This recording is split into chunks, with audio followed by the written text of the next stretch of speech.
Hello, everyone here tonight. I just want to say that unlike my fellow speakers here, I'm not a pastor, so please give me a little bit of license up here, but I'm going to try to do my best to follow their lead.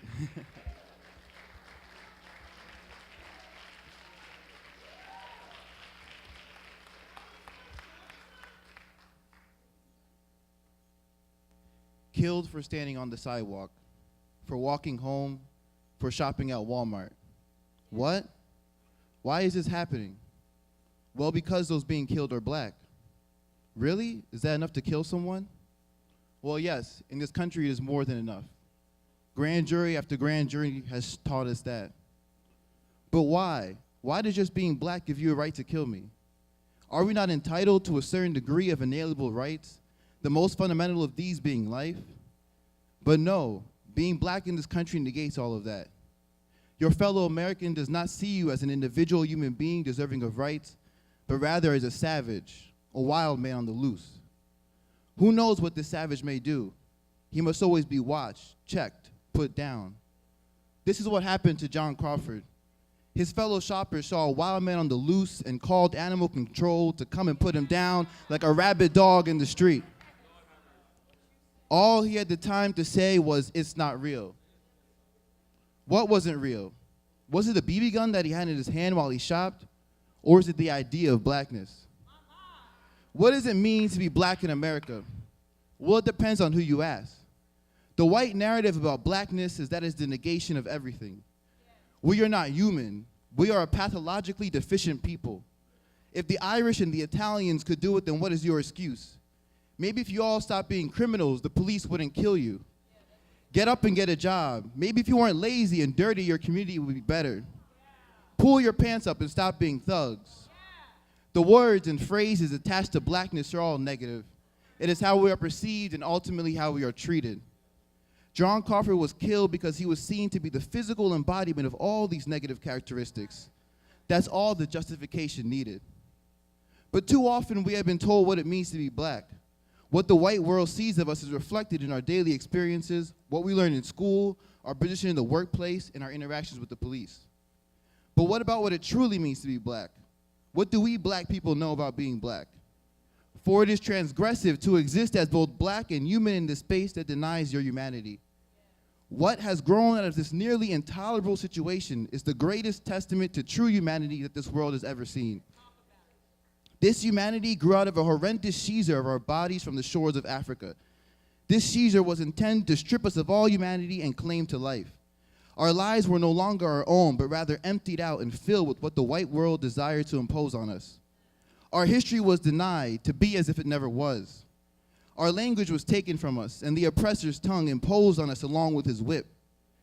But out of these inhuman conditions, this attempt to totally dehumanize, black people thrived. We built lives outside of our relation to our oppression. These lives existed in perpetual paradox of being loved by your family and your race, but detested by the world. This is the life world of the black family, to be both loved and hated at the same time. To be black and amongst other black people is to be validated, to have your humanity affirmed. In this cruel world, it is where we find comfort and peace. As a result of our collective oppression and trauma in this nation, the ties that bind us together are inseparable. They are inseparable not only because the white world does not distinguish us, but because we are bound together in love. If we do not love ourselves, then who will? This love, this soul, has created a world that exists in direct opposition to the white world.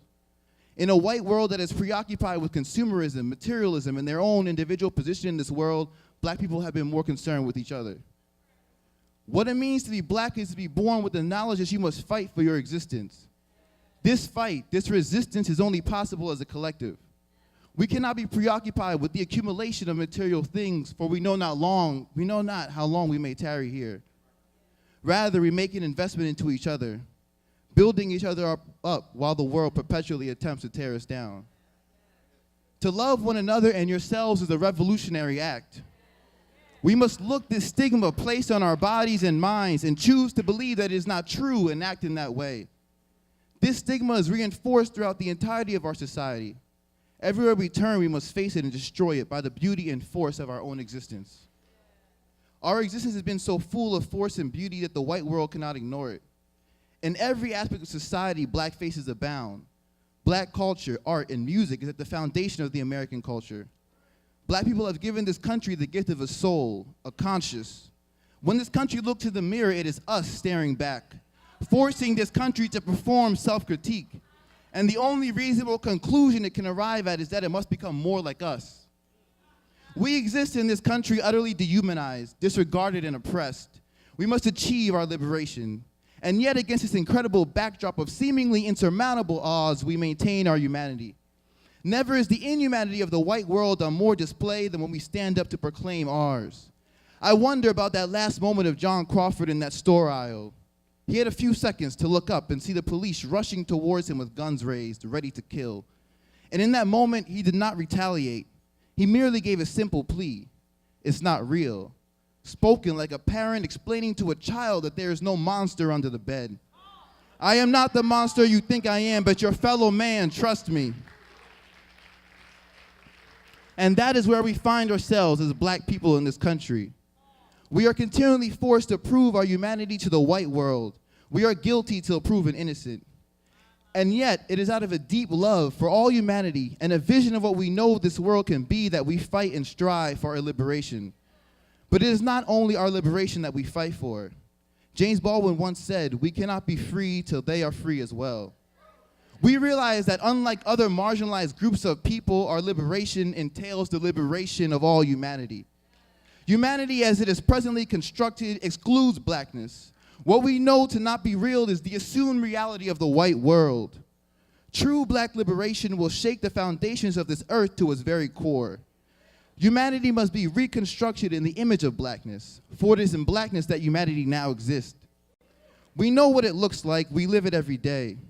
It is as a result of this experience, this gift of love, that we have been given the tax of dragging our society into the light. It is upon us to rend the seams of the veil covering the eyes of the white world and force them to recognize our humanity. Only through this long and painful process can we all truly be free.